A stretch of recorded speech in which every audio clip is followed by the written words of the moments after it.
what's up, nobody? Hey. And 5, 4, 3. Welcome, everyone, and pull up a seat at the table. It's Lunchtime in Rome. Tonight's episode 253 is entitled Parent, Adult, Child Games. Complainer, Procrastinator. There's a growing epidemic of adult children going no or low contact with their parents. Why? What emotional games are they trapped in? We'll be talking about one of those games tonight. So, pull up a seat at the table and join us. First-time listeners can subscribe on your favorite podcast app or watch us live or later at youtube.com/Lunchtime in Rome. Visit us at lunchtimeinrome.com, and while there, you can take our relational needs questionnaire. Make sure to follow us on all social media, and it'd be great if you gave us a 5-star review. Jay, what specifically is this podcast about? Being alone is the worst. Good times aren't as good, and bad times are worse when you're all alone. Romans 12:15 says to rejoice with those who rejoice and mourn with those who mourn. That is how you keep people from being alone, and what this podcast is all about. We demonstrate that in the first 15 to 20 minutes of the podcast, and we talk about it for the rest. So while it may not be 12:15 in Rome, we're treating it like it is lunchtime in Rome. And the boys are back. Yeah. The boys are back But in I'm town. going to give an update quick first because it's going to be quick because I want to hear about your lives. Yeah. I had a meeting tonight, and it was at my house, and it's normally not at my house, and so it was kind of fun to host these people. And then I realized, like, NSA? CIA? yeah, well, they're always there. Okay. They're listening. I was like, oh, wait, I had wanted to make food, and I've just been crazy busy with lots of different stuff. And I'm like, oh, man, I didn't go to the store, whatever. So cut up some veggies, got a little special, cute little dish, filled it with my ranch. And then I have some fresh fruits. I made a little strawberry and cantaloupe from the farmer's market and pineapple, which has been amazing. It was a good pineapple from Sam's. And then pineapple. my sister, Mary Lynn, who sits at the table every week, thank you to her, breaking 60 or 90. Only on some days. He's not When he was feeling younger, everything. he was breaking Yeah. 60. Now he's, And Bethany for sitting at the head table. You too can sit at the head of the table by going to lunchtimeinrome.com and becoming a paid subscriber. Did you hit Ashley up? Did you? I did say Ashley Nice. as well. Ashley, I probably didn't, but maybe I did. Well, you did now. Yes, she's home from her honeymoon. Oh, yeah. Congrats. Welcome back. Yeah. Anyhow, Mary Lynn's on vacation, and so we're watching her tomato plants. So I had 3 ripe tomatoes. I had made Rachel a caprese salad the other day. So good. So I threw together a caprese salad, put it together with the basil from my garden. So I set it all out on the coffee table. And then Rachel's like, you should give him some of your pickles. So I went and got one of my fresh jars of pickles. And to watch them be surprised at everything except for the fruit, which I had the least to do. Sure. But I mean, like Donnie from the 9 a.m. is a guy that was at this meeting. So I'm letting everybody know what kind of meeting it was. Could have been a church meeting. Could have been anything. Could have been a church meeting. Absolutely. Could have been disc. You could be recruiting for disc golf. It could be a disc golf meeting, but he was like, I think he had 5 pickles. and it was funny because I'm like, it's an underrated thing that I do, but I like my pickles. It is good. That's an They are appropriate good. amount of fresh, good pickles. That's a lot of pickles, bro. But they crushed the ranch. They crushed the caprese salad. It was funny as Rachel didn't take any before the meeting. She wasn't a part of the meeting because she doesn't do disc golf or something else. And she went upstairs, and I told her, I said, honey, take one. No, they're for your guests. And so then at the end of the meeting, she came down, and the meeting was still going on, but she was, felt okay being there then. And she takes one, then Donnie takes the plate and takes the last 4.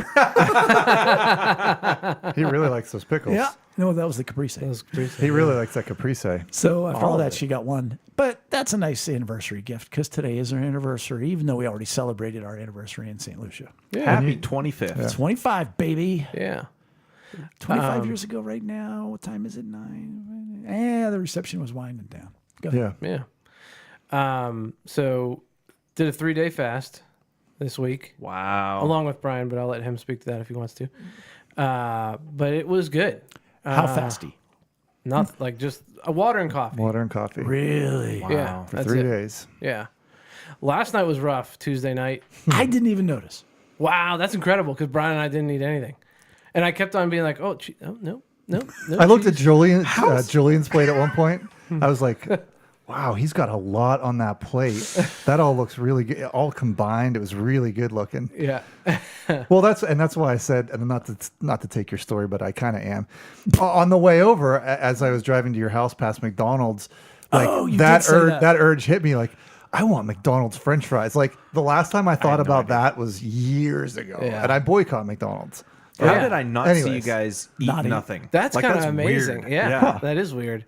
No, but it was good. Felt good. Energy was high. I broke it tonight. I had dinner over at my parents' house tonight, and I didn't know what we were having. It didn't matter. Right. Like, we had Big Mac salad, which was delicious. And We're all just gonna leave that there. Big Mac salad. Mac salad? yeah, it's like a Big Mac, but only in salad form. Oh, so you got the McDonald's. Yeah, but it's like homemade. Like my mom made the dressing and everything. It's a hamburger Thousand Island Yeah, salad. yeah, but all homemade stuff. So it was good. But no, I felt good. I dropped 6 pounds since Monday morning when I weighed myself you to go. this morning. So should see it drop tomorrow too. But When you texted me that earlier, I almost was like, well, it's probably mostly water weight, and you'll put it Except back it's on. not because you are drinking water. No. right, no, I get it. But I'll probably That's big, see a man. little That's bit. big. It's a big number for like pretty 3 much days. 2 days, like Monday to today. Right, but I mean, not to belabor a point. Go for Yeah. it. But if like you're a fighter and you're cutting weight Yeah, and you are still eating, but not doing any water and eating only, right. whatever, you'd probably drop 25 easy in Yeah. 3 days, if not 30. Yeah. That is crazy. But it was. I could not do It what was you guys definitely did. it was You definitely a challenge. You could do it. I think anybody can do it. It's just a matter of pushing through. Because the second day was the best day, I think, in my opinion. The best day. Yeah, like least hungry. You're saying yesterday. like I felt good, and I wasn't struggling so much until Tuesday until night. Tuesday night. But this morning, woke up, went to play around at disc golf with my specialist Mel at Shenley Park, which was awesome. So it was like a work outing. So that was awesome. We could do it on work hours, and won over at Shenley. Yeah, So good that's the key to your score. game. Yeah. Don't eat. Don't eat. But I felt great. Like Yeah. I felt like full of energy, and I was good to go. And yeah, it was awesome.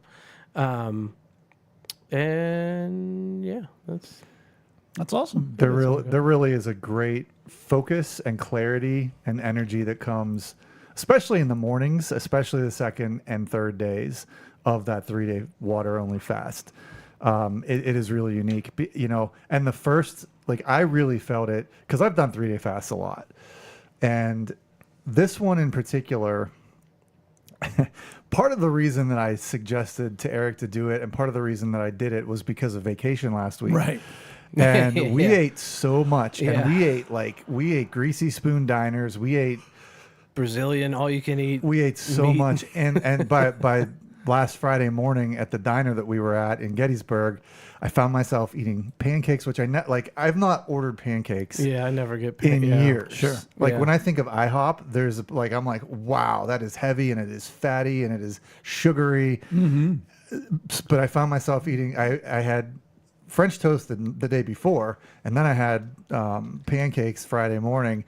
And then Abby ordered cheesecake from this diner that we were at, and I'm helping to share her cheesecake. And Wait, I'm like, what Abby didn't finish a meal? yeah, she didn't finish meal. Yeah, I know it's bizarre, but like at that moment, I was like, wow, I am gonna need to cleanse. So coming back, I had a lot of sugar, and I could feel myself Saturday and Sunday going, man, I just want to eat all kinds of stuff. And then early Monday morning and into Monday afternoon, it was like, I'm having such a sugar withdrawal right now. Like Yeah. it's physical, but like the psychological and all the chemicals that we eat all the time.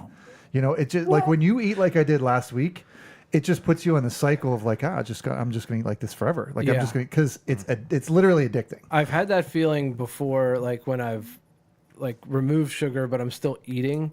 But like I didn't have that feeling of like I need sugar this time because I haven't really been eating sugar, right? Yeah. But like, I can't imagine. but to what that end, doing Brian, fast. My diet in St. Lucia was very similar to my diet here. It's so good. But yet, when I got home and started eating here, my gut started being grabby again.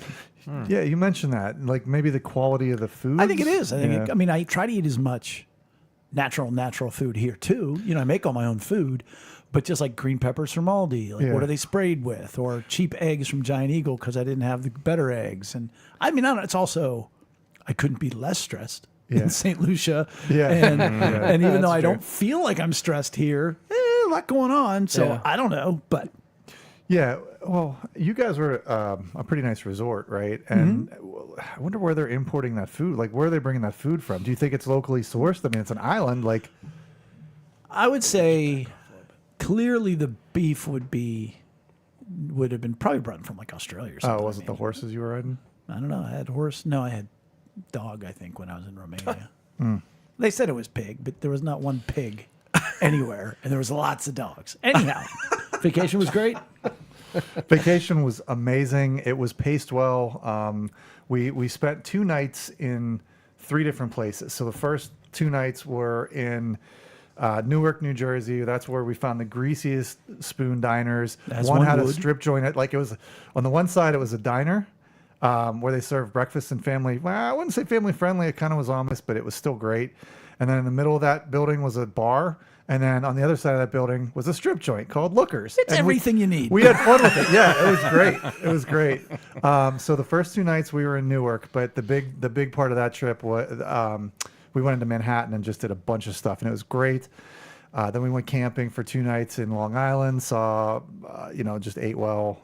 Did some really fun stuff, and then went to Gettysburg for 2 days, which was really, really great. And not an incident to be had on the trip, except for me getting pulled over, which ended up I didn't get a ticket. That was it. Everything else, we all got along so well. My biggest takeaway was watching the kids just have these moments of life becoming much bigger to them and much more real. We did the World Trade Center Memorial, Gettysburg. There were a lot of moments where life hit them, and it was fun to watch. That's kind of what I was hoping for.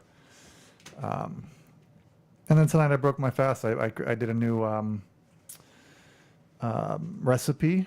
I hollowed out pineapples. Used the exterior. This is your second pineapple recipe in a row. All right. Yeah, I hollowed out pineapples.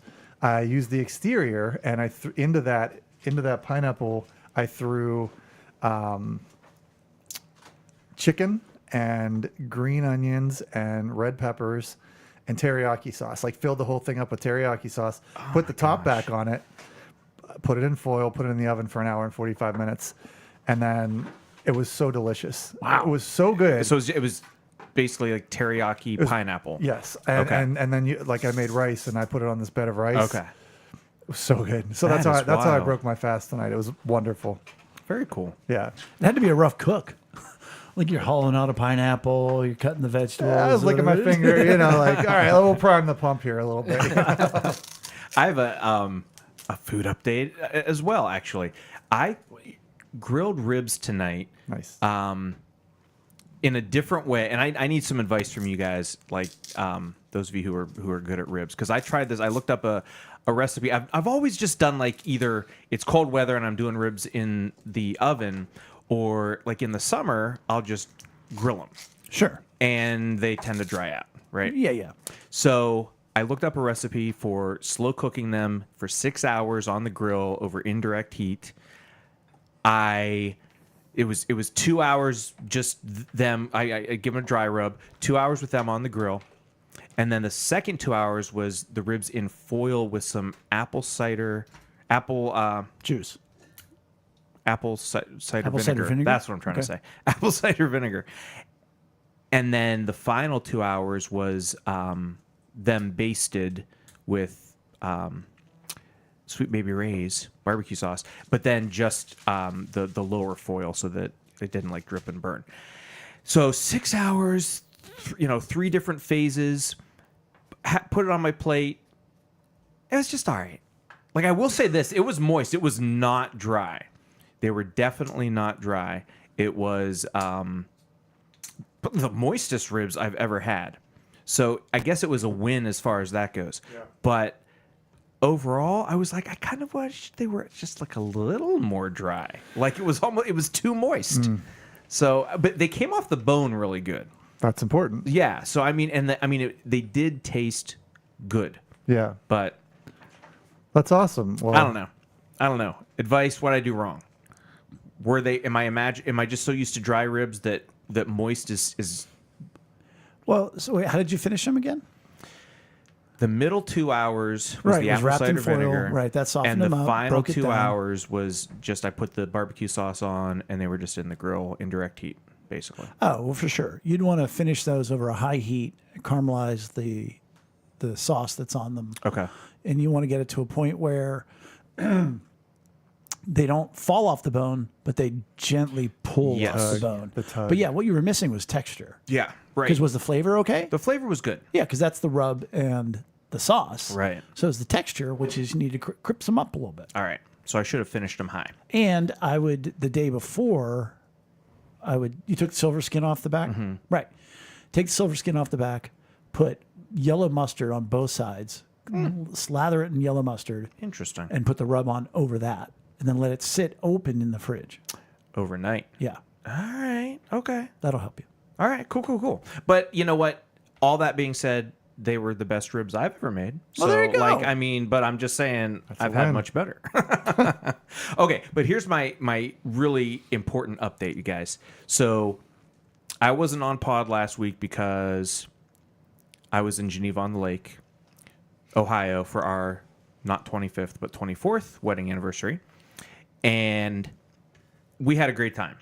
Now, for those of you who don't know Geneva on the Lake, it is from way back. So I've heard it's kind of like out of time.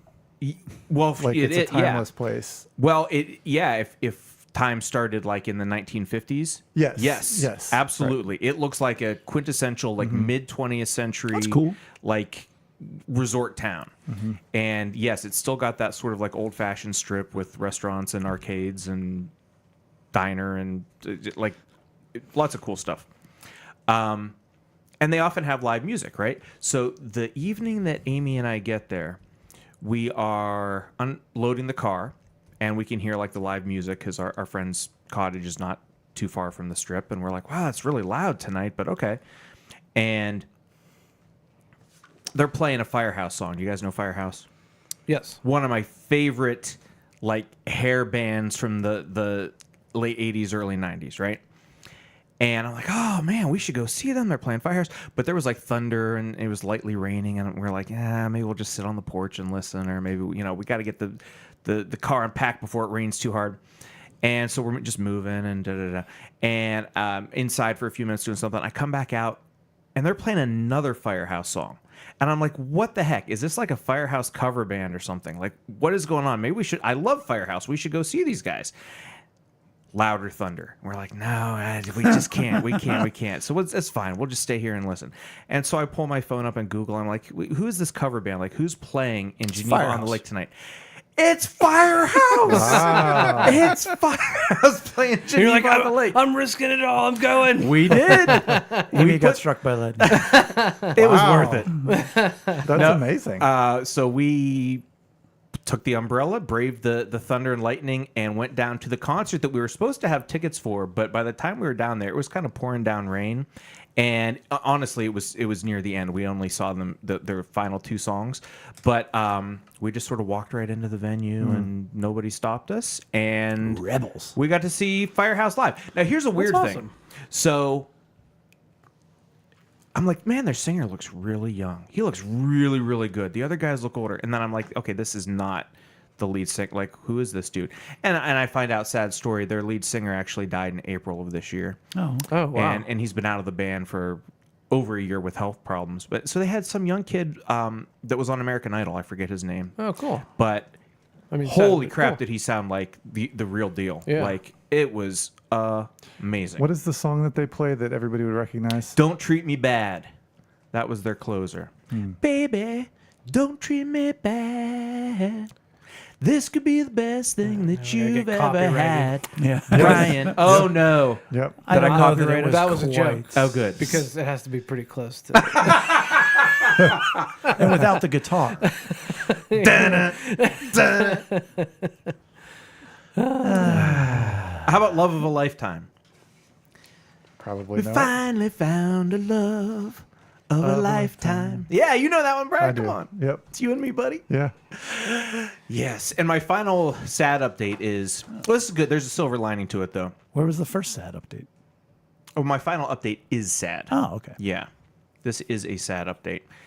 Well, besides the singer of Firehouse dying. Yeah, that's sad. That was sad, too. Yeah. I have not been, speaking of McDonald's, I have not been to fast food Okay. in months and months Okay, and months and Chris. months. Good for you. Right? Yeah. Still the heaviest I've been. You're going to the gym. No, those are muscles. Well, no, listen, no. So I've traveled so much, had the the vacation eats and all Yeah. those things, right? I am the heaviest I have like ever been, or at least I was a week ago. I haven't taken my May weight I in a say week. your belly has been bigger, though? Oh, well, I appreciate that. Yes. Maybe It's been it was much bigger more pronounced. a week ago. I don't know. I feel like it's pronounced right now. But when I got back from Geneva on the Lake, I'm like, that's it.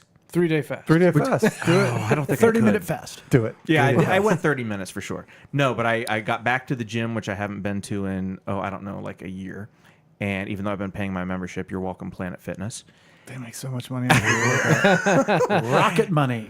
Do Not a a day. sponsor. Do 1 day. Do what? A 1-day fast. Oh, I thought you said 1 day a week at the gym. Yeah, I was like, I do more than that, bro. Right. I don't know. We'll have to. I'm scared of fasting. I don't know. But I'm happy I went to the gym, and my good friend Jay last night, he noticed my arms. There you go. I saw I his was bicep. reaching up for something. He's like, "Yeah, your arms look pretty good." I'm like, "Thank you. I've been to the gym 3 times." wow. but to that end, if you just go with some regularity, you will notice changes Yeah. Yeah. quickly. Yeah. Then you plateau. But that's another story for another time. Yeah. Yeah. So anyway, What was sad? Just the weight gain? yeah, absolutely. Well, if you quit did you quit smoking recently? Because if you did, like smoking's a He just appetite went off the suppressant. pill. Oh, okay. Yeah. I don't think it's smoking related. Although when I smoke a pipe, I do enjoy a drink with the pipe, like an old fashioned. Oh, yeah. Those go together very well. And your pipe every 2 months, I don't think, is causing anything. It's been more than that lately. Okay. Yeah. I've never been a fan. Summertime. Come over, Jay. You know, let me see. Invite me. To go over to his house and smoke a pipe? No, but I'll sit there while he does and make fun of him. That sounds like a good time for That's you. what Rachel does every time she's with him. No, that's just you, actually. I'm sorry. You can come over and complain about my pipe smoking, and I will procrastinate quitting pipe smoking. Wow. You know, if you keep smoking a pipe and if your child doesn't like it, eventually Ben will be upset. And then at some point in time, you'll not quit. And then eventually he may decide to go no or low contact with you. Now, That would be the wouldn't- saddest. That would be sad. And that's almost making fun, and we're not. There is an epidemic in our country, at least our country, of adult children going no or low contact with their parents. I think we did a whole podcast on it. I think, or else we mentioned it. Specifically going low or no contact Yeah. with parents? Anyhow, when I found out about it, because I have noticed it with several parents that I know who are in their 60s, 70s, where they have zero relationship with their adult children anymore. And, sometimes, there are circumstances where you got some mental health issues in a family. You got to put up, we've talked about borders and boundaries and whatnot. These are not those people. Oh, okay. These are not those people. At the worst, maybe one of them I would go, they're a little much, but yet it's your parent, and I just can't see why in our day and age, again, we're not going into necessarily why it's happening. I think it's too easy to do. I think there's a self-help, self-love, self-preservation movement in our world today where, hey, it might destroy your parents, but you've got to just go no contact for your family. And it's the elevation of self. There's lots of things that go into it. But what I've noticed and what we've talked about is there are games we end up playing, emotional or relational games that we end up falling into, not knowing it's a game.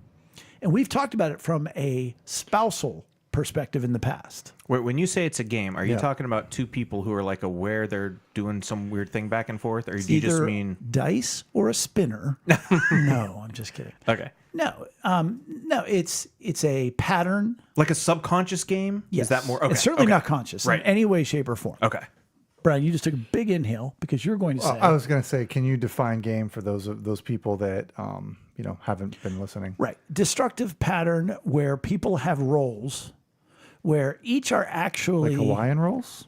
more brioche. I'm sorry. Never I just broke my fast, so I'm hungry. No, where each person is playing a role. They are giving into historical hurts that are manifesting in outward behaviors. And it is destroying the relationship.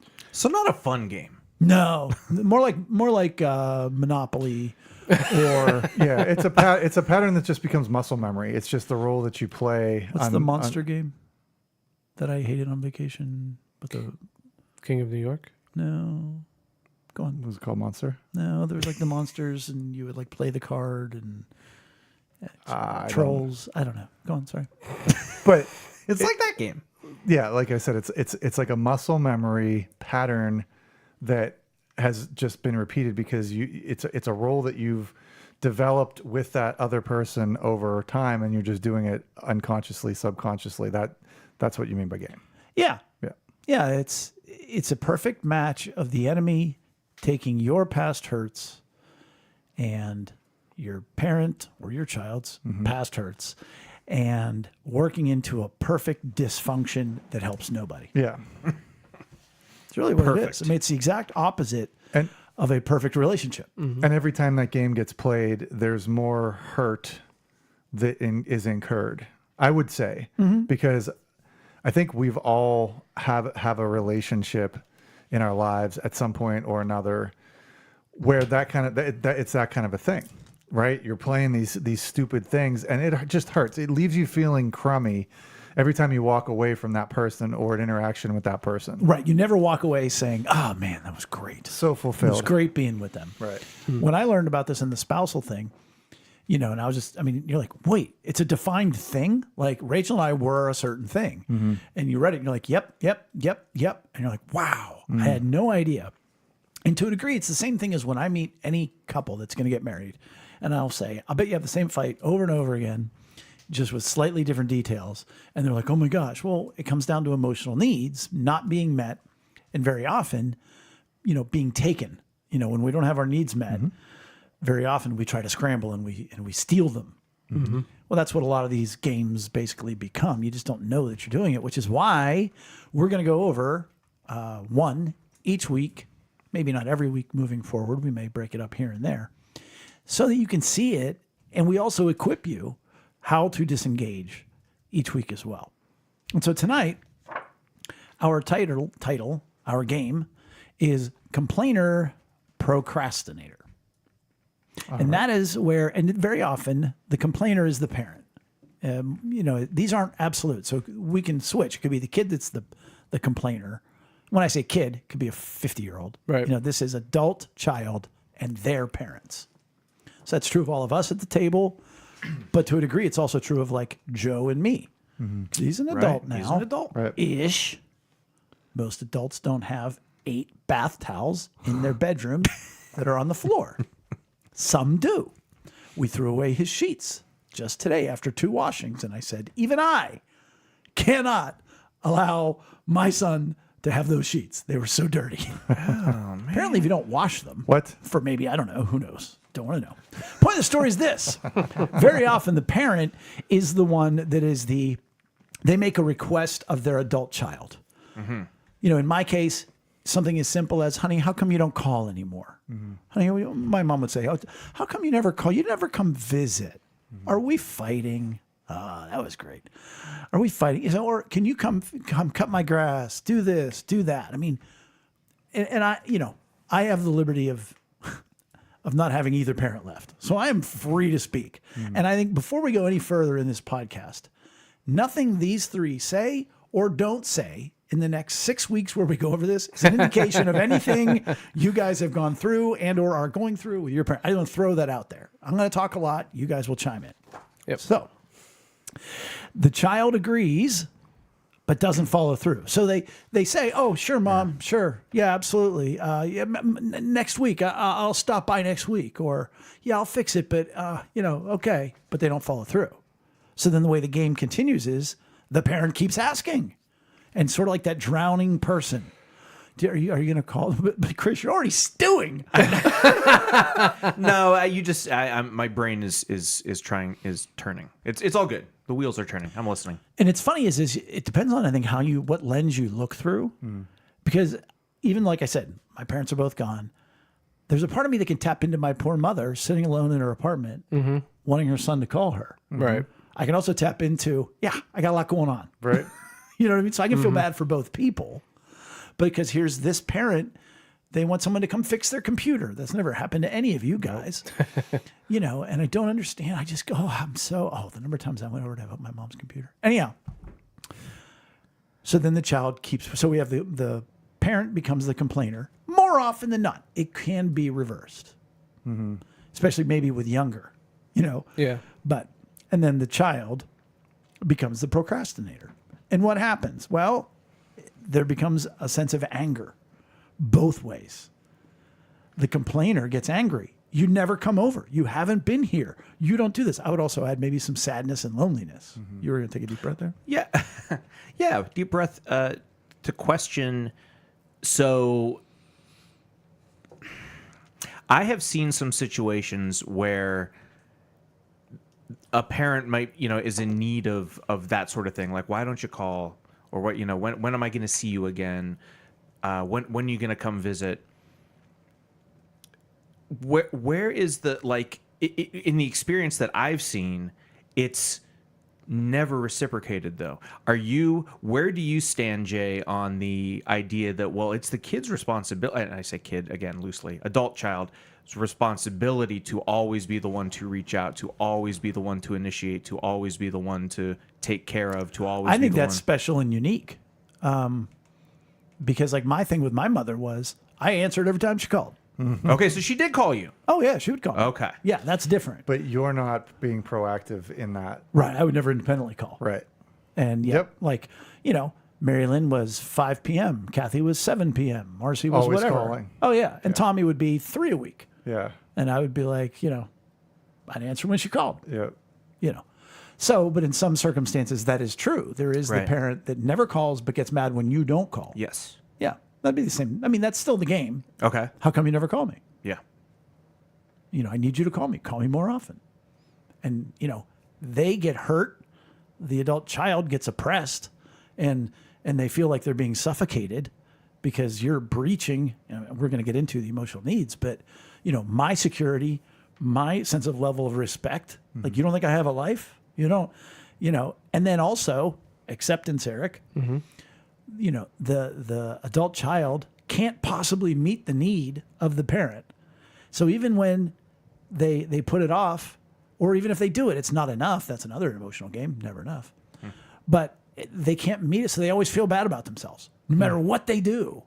You call, I'm going to call you every day at noon. Well, you could call me in the evenings. And you're like, Can you work with me here? right. Now, again, that does touch more into never enough. And so the adult child just begins to avoid more and more. Maybe they don't pick up every time. That was sort of my deal. I'm cool picking up anytime you call, but I don't call anybody on a regular basis. And I was cool with it.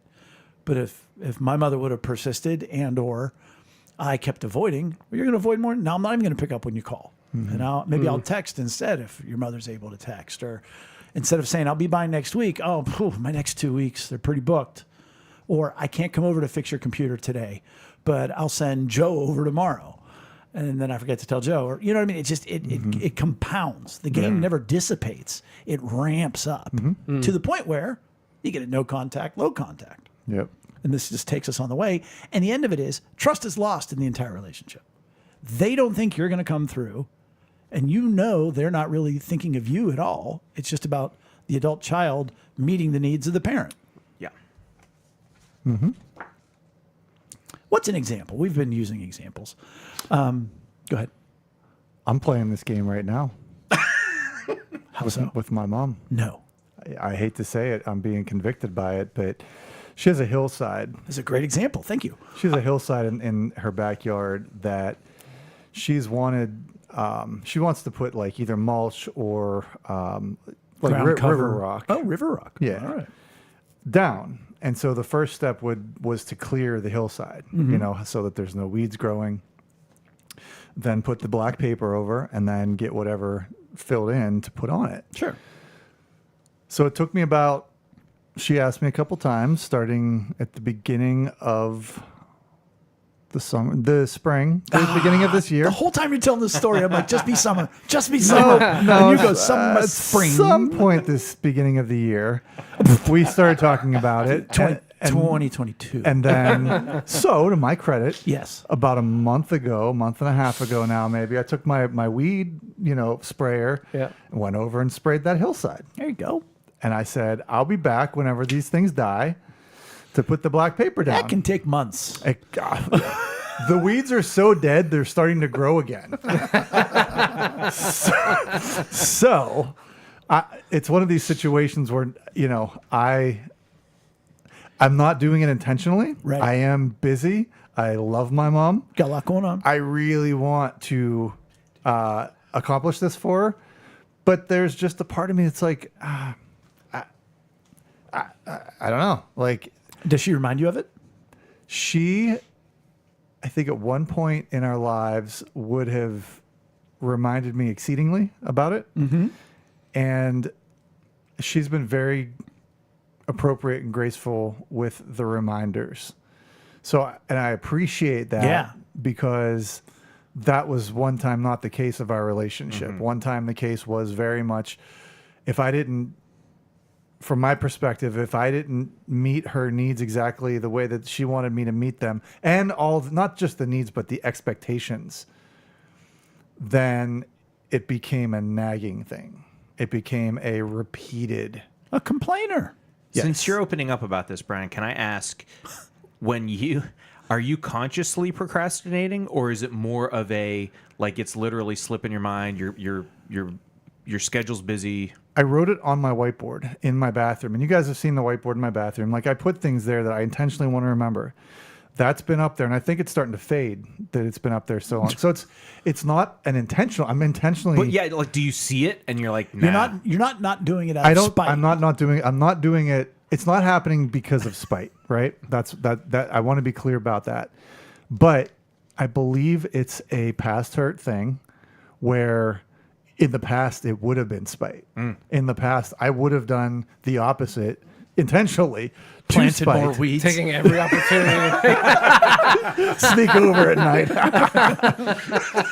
Dead dandelions. Just swishing them.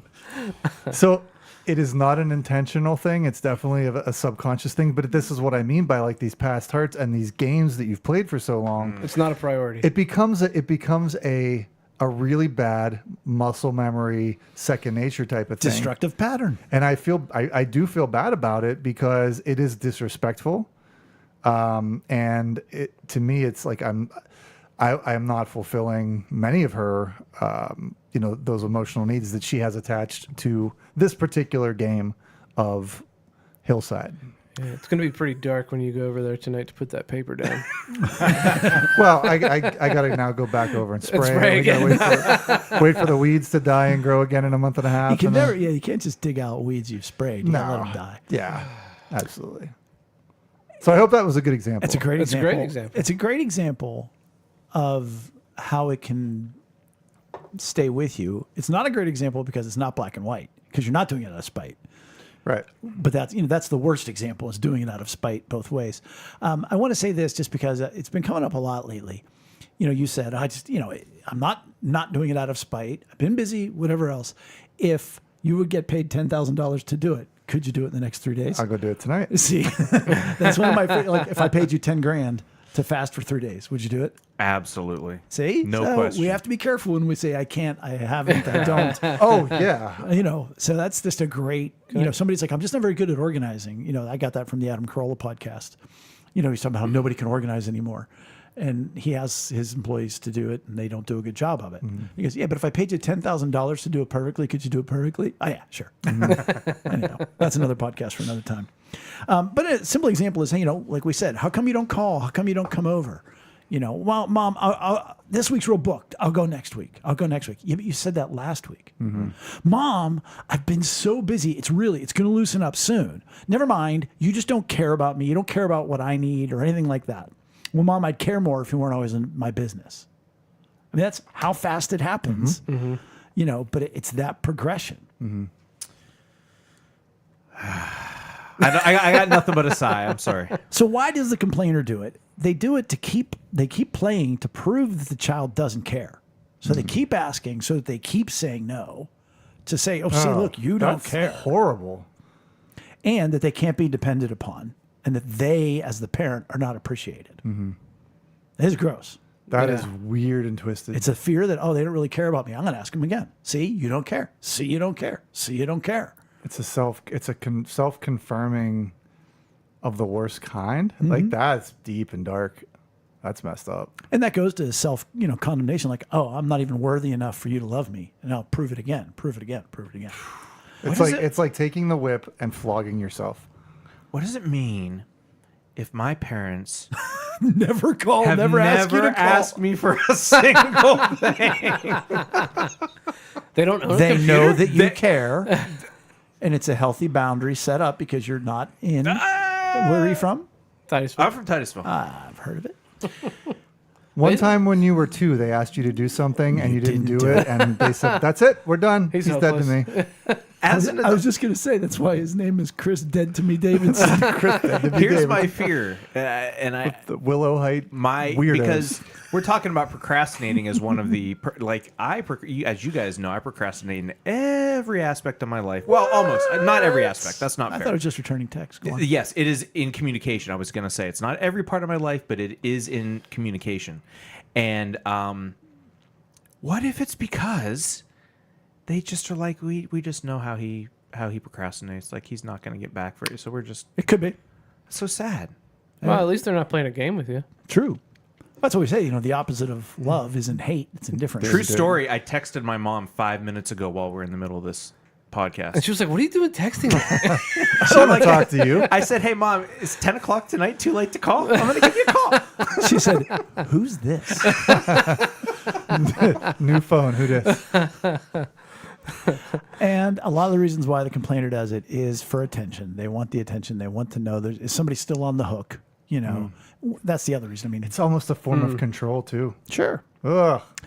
And it can also be, and this is pretty dark, to justify favoritism towards the other children. Oh, woof. That's pretty bad. But it makes sense. That's so messed up. Wow. I've always looked at this kind of thing from the child's perspective. Sure. Like, because But now you're... now as Ben is, he's an adult. He's going to be graduating with his master's degree in a year. He's going to be looking for a place to live. He's going to be getting a job, hopefully. And who knows where he'll be. He's going to be becoming a real boy. Yeah. I thought you said he's got a baby coming. Not to my knowledge, but And he, it's like, I can feel that parental need, I guess is what I'm trying to say, of like, I gotta stay in contact. My boy. I can't lose the relationship. What if he never Can't- calls me? What if we never talk to each other again? Right. Well, you I'm gotta sta- call me, Ben. Like, we gotta do that. Like, I'm starting to get that with Ethan Yeah. already. Going off to college next year. I'm starting to get that already. I am. It's cool. I mean, it's normal. I mean, it's a good feeling. weird. I guess it's a normal feeling, but See, the fear of now, what if it becomes toxic? it goes back to am I detached from my emotions? And I might be more than I think I am. Because, Joe's going to go away in a couple years, God willing, somewhere in the world, stationed in the Army. And it's like, well, that's what he does. That's what he's going to do. And, I guess my point is I don't have that. Rachel does, for sure. But I just wonder about that because but I wonder if where I am right now is just Joe's becoming an adult. Bella's still my, sweet angel girl. Yes, she's an adult technically, but whatever. But I wonder if then maybe in another 10 years, when he's 30 and I'm 60, Yeah. and I start looking down, the last few years of the life that are ahead of you, do you scrap a little bit more? I don't know. I don't know. Maybe now it's because you have a much lower need for security, and you're secure in your relationship with him. Right. And I know where he is right now. I mean, he's scrambling and he's going through some stuff. Right. Might be getting gassed as we speak, by the way. Gosh, that's part of it. Yeah, I don't know when it's coming, but he said he was going to be away from his phone for the next couple of days. He is at cadet summer training in Fort Knox for 5 weeks. And they have to get he's going to get gassed. gassed, and they have to like scramble for their mask. So it goes, and et no, you cetera. go into a room that's been gassed with your gas mask on. Oh, okay. Take your gas mask off. Is this like the thing from the Fear show? Factor? The show we were watching with Yeah, the special the- forces. Yeah. But I mean, it's not the same challenge. But I mean, he has to go in, take it off for like 20 seconds, and then put it back on and find his way out of the room. Yeah. What did they do if you don't take it off? You fail. Is he allowed to hold his breath, or does he have to like? It doesn't matter. I mean, Okay. I'm just saying, like, are you but supposed that's to be what exposed? it can feel like. Yeah, you're supposed to be exposed when to a it, so you know what it's like. When a parent keeps Yeah. complaining, it feels like you can't breathe. in the gas chamber. And your eyes start to water, and you start to panic, which is what happens to an adult child who keeps procrastinating. The other My eyes reason, are watering right now. The other reason is sometimes it can be a case where the parent is trying to prove to the child that they don't need them. So they ask them, knowing they're not going to follow through, so that they then have to do it on their own. So this isn't necessarily in an attention way, but like, can you help me fix my car? Can you do this? See, you didn't do it. I still did it. Look at me. I'm 75 years old and I can still change my own oil, or I can do whatever. So that's more task oriented than visit attention. That's more of a respect issue. But why would a procrastinator do it? Why do they keep procrastinating? Right. Why do they engage in the game? To prove that the parent is a nag. So if I don't do it, watch, they're going to call me 5 times. Watch, they're going to call me every day. Watch, they're going to ask me a second time, a third time, a fourth time. It's part of the procrastination game. The purposeful thing that you're talking about right now is so. What do you mean purposeful? Well, you're saying like I'm gonna call because I know they won't help. I'm going. But that may not be in the forefront of their mind. Oh, It can okay, still be a okay. subconscious thing. Okay. But yet it's getting to the conscious. Right. Right. I was gonna say it's so foreign to me. Like I mess up all the time, obviously, but I don't intend to. You You're know, like, I am the captain of the sins of omission. yes. That's right. I don't have the energy to make a sin of commission. From a respect angle, to prove that the parent no longer controls them. Yes, that's just what I was going to say. It's a form of rebellion. I am going to very clearly define my boundary.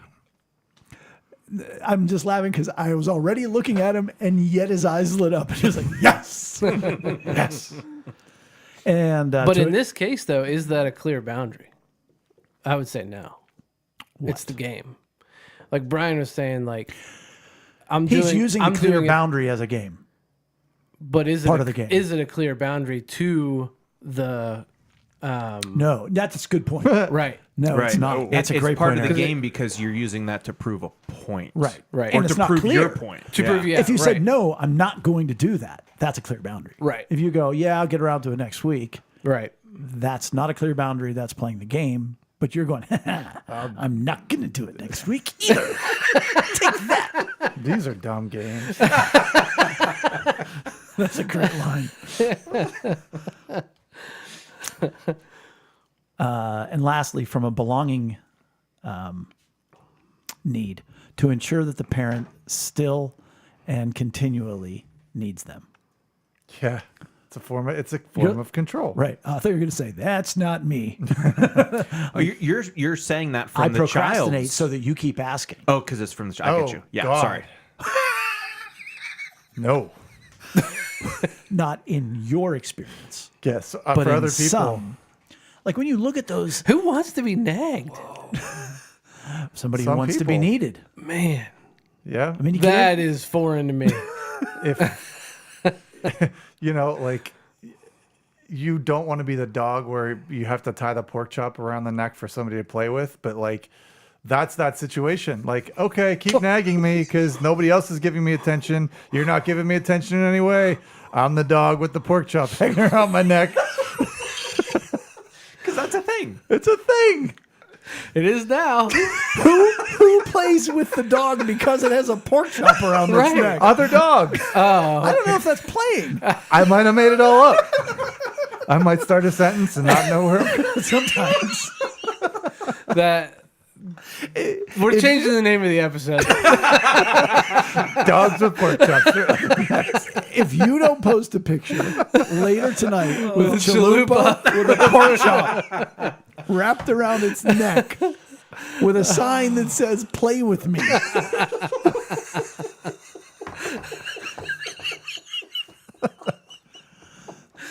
Oh, so bad. It's great. is that a boneless pork chop? Double cut? I don't know. I feel so bad that after you said that, I missed your whole point. He didn't say anything. I couldn't have. I went dark. I blacked out. Oh god. What were you saying? Well, I meant you're doing it so that you can have that part. Like, even though it's nagging, even though it's attention. it's a not- weird form of Right. attention. and belonging. I'm the daughter. You're stealing. Gosh. My mother still needs me. Yeah, you're stealing the need. Yeah, Yeah. very much so. Yeah. What are the underlying issues, guys? Let me tell you. The unmet needs for the complainer is attention and security. They need the security. They need the child's love. They need to know it's still coming on. I mean, any of the emotional needs can tap into them. Sure. More Right. often than not. Attention and security. Yeah, that checks And out. or belonging. You know, do I still matter as your father? Do I matter as your mother? Emotional security just in general. Sure. Yeah. For the procrastinator child, it's appreciation, and or belonging. Am I needed? Do I matter? But also respect if they're the ones saying, for the procrastination part of it, not doing what they ask you. I'm my own man. You don't On get to my tell own me anymore. terms. Right. Yeah. And if they have a high need of acceptance and belonging, that's why they say yes, but don't do it. Oh, interesting. Because they can't tell their parent no.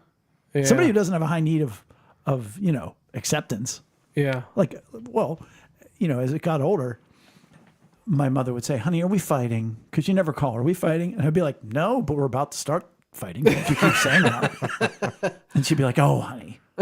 Whereas she would say it to Rachel, "Honey, are we fighting?" And she'd go, "No, Ma, stop saying that." Like, Right.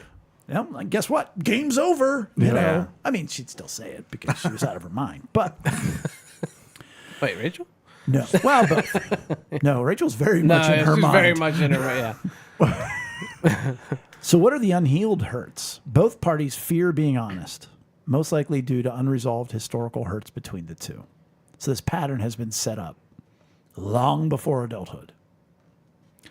The faulty thinking that goes into that, the complainer is personalizing and generalizing. If you remember, we went over destructive communication patterns a couple months ago. So the complainer is personalizing and generalizing. You didn't come over. You think I'm a terrible mother. You didn't help me. You think I'm a terrible father. You don't appreciate everything I did because you didn't come over once, and generalizing. You always, you never. And the procrastinator is pretty much centered on generalizing. You always nag. You always ask. It's never good enough. You're the worst. These come from unhealed childhood hurts. For the complainer, it's a lack of belonging and a lack of attention. So their whole lives, they weren't a good daughter. They didn't feel like a good friend. They don't feel like a good whatever. And so I'm going to keep asking, "Mom, I got to be a good mom. If I'm a good mom, my son will come over and spend time with me. If I'm a good mom, my daughter will take me shopping. If I'm a good mom, so there's that belonging. And then attention is pretty self-evident, I would think. For the procrastinator, they've not been respected their whole lives. They've been trounced on, whether it be by the parent or others. And so here's my stand. I'm not going to give in to my weak, feeble, old mother or father or grandfather, whatever. And then a lack of security growing up, that they were not allowed to have their own say in things. And so the nagging is, the whole life. You were never allowed to say no. You were never allowed to not go with what the family says. You didn't have your own identity. So you can actually, that's towards a respect, security and respect as well. You were violated because your say didn't matter your whole life. You just went with what the family did. You went with, I think of like Hunter and Tyler. Ooh, I just tapped into something here Ooh. because they are Jay's nephews, by the way. Yeah. Not so much Hunter, but Tyler is a great procrastinator. I mean, the running joke is he will never die of a heart attack, but he will give many other people heart attacks. But because of Maggie, their sister, who had very special needs, there was just times where you didn't matter. Like didn't matter. Like Maggie's flipping out. Right. All the attention went to Maggie. And so Tyler's like, well, doesn't matter what I do. It doesn't matter no matter what. My needs aren't getting kind met. of invisible. Right. So what's the matter if I do something or I don't do it? And so he's a great procrastinator. Less so these days. So how does one disengage from this? I'm glad you asked. So either person can choose to disengage. It does not take both for the game to end. It's better that they both do. Now, certainly if the complainer disengages, the procrastinator has nothing to procrastinate. Yeah. Right. Game's over. Right. The complainer parent could lovingly clarify the time requirements. So I need you to come over tomorrow or this week or whatever. Or I need you to take my car to the shop, whatever. To be very open, honest, vulnerable, and specific. I meant to say, you're a kid you tie a pork chop around your kid's neck so that the dog would play with them. That's much more sense. Sorry, it just hit me down to clarify. Sorry, Jay. No, that's solid. Now I That's have great that's been going now I in have your head. closure. Well, it just hit me just No, now. I know, I get it. If you call your dog pork chop and you wrap it around your And you kid's put a neck. carrot on the snowman. So you do have to be open, honest, vulnerable, and specific. Okay. If and when the adult child doesn't follow through, you give one backup time. Oh, I understand. Then what about this date? What about this time? Whatever. Then, number one, you do it yourself or you do without. If it's a visit, if it's a phone call, you do without. Or if it's a project, you do it yourself. And purposefully and prayerfully guard against bitterness. Because the parent figure is going to get bitter. They don't generalize, personalize, disengage from that. Or don't do it and allow whatever other consequences to come. So the grass gets longer if it's to come over and cut the grass, and then the child will see, oh, the grass never did get cut or whatever. But don't announce it to them and do not throw blame and attach guilt. It's kind of like let them be convicted on their own. Right. Yeah. Exactly. For the procrastinator child, number one, this is my favorite. Do what they ask. Now, the problem with that is, then there's going to be another ask. Right. Number two, be honest and upfront. I can't do it, or I will do it on these terms or this time, and then do it. Right. So if you say, Mom, I'm going to come over next Thursday, you dadgum better well show up next Thursday. Now, here's another reason why that's important. When the mom says the next morning, oh, can you come over this afternoon? You never come by. That gives you a little more confidence. Say, no, Mom, I was just there last night.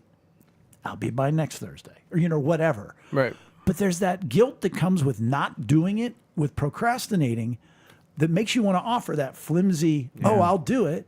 But in your heart, you're like, you ain't doing it. So then you feel like a terrible son, daughter. They don't get their needs met, and you're back in the game. But if the value comes in meeting the need, whether they add 6 more needs to it or not, I met the need that one time. When you don't meet the need at all, you're both wrong. Let it be the other person's fault Right. is maybe a way to put it. Okay. You can't control them, but you can at least control you. Lastly, okay, so you do that. You've done it. You've set the term. You've met the need. They keep going. They're that drowning person. I want somebody to send us an email, which we love any kind of input, whether it be email, text messages, Facebook posts, whatever else. I look forward to somebody saying, I did it, and they kept asking. I did it. It didn't work. you know, because like by you calling them once, they're going to be like, oh, I've erased the hurts of the last 10 years of you never calling me. And that's when the boundaries and borders come in. You know, Mom, I'm going to call you once. What's a good number, Mom? You know, and again, you get it down the game. Oh, I shouldn't have to tell you. All right, then, Mom, I won't call. Right. Would you like one call a week? Would that be good, Mom? So you set up the boundary and then, or the border, and then the boundary, then the border. Mom, I'm going to come over once a week. And if they, you know, if they cross that boundary, then you go to the border. Mom, I'm not going to, you know, whatever. You set it up. You can, I will do one chore a week for you. Don't ask me for two. And then when they ask you for the second one, you say, no, Mom, Dad, I told you one. They can keep asking, but you know you've set this up. You're secure in what you've done. The guilt and the respect, you're gaining your own respect. I'm being a good child. Here's what you get. Make sense? Yeah. Great. Lastly, both people, and I don't care if you're a 90-year-old listening to this podcast. Oh, I do have one more thing to add. Please before- do. Because I think there might be this might have been more popular in older generations where, well, that's just what we did. We always went, you know, and that's just what we did. You mean you get that from the parent Yeah. saying, but we took care of our grandparents. We stopped over all the time. Right. You know, and So what should the adult child do in that case? well, it would just be pushing back and saying, okay, but this is what I have. Like, this is what I can Exactly. do. Yeah. Being open, honest, vulnerable, saying, I understand that. Right. Here's what I have to offer you. Would you like Yeah. it? Right. Would you like me to honor you in that way? Yeah. And that for both, whether it be the 90-year-old parent and the 70-year-old adult child, we got to heal those historical hurts. It's never too late. You know, I've been talking about a book that Brian gave me, which is Switch On Your Brain. And it talks about the neuroplasticity of your brain, that your brain can change. It doesn't matter. You could be 90 years old and heal from a hurt when you were 5, given that you remember it.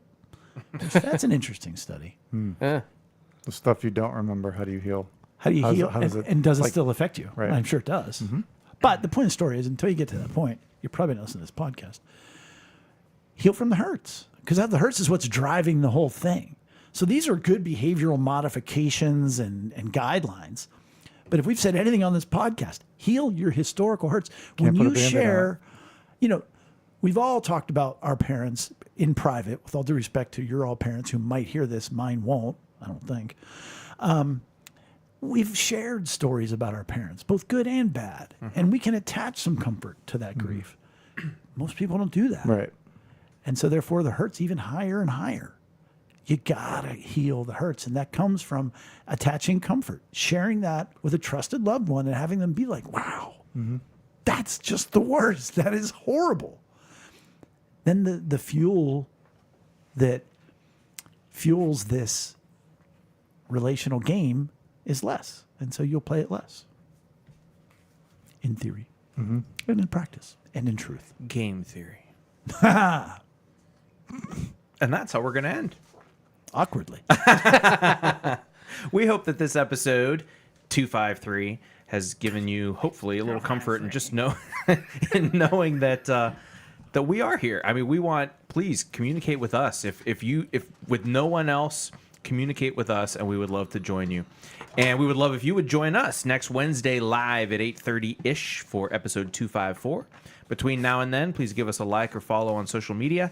Visit us at lunchtimeinrome.com, and while there, take our relational needs questionnaire. Thank you for joining us at the table for Lunchtime in Rome.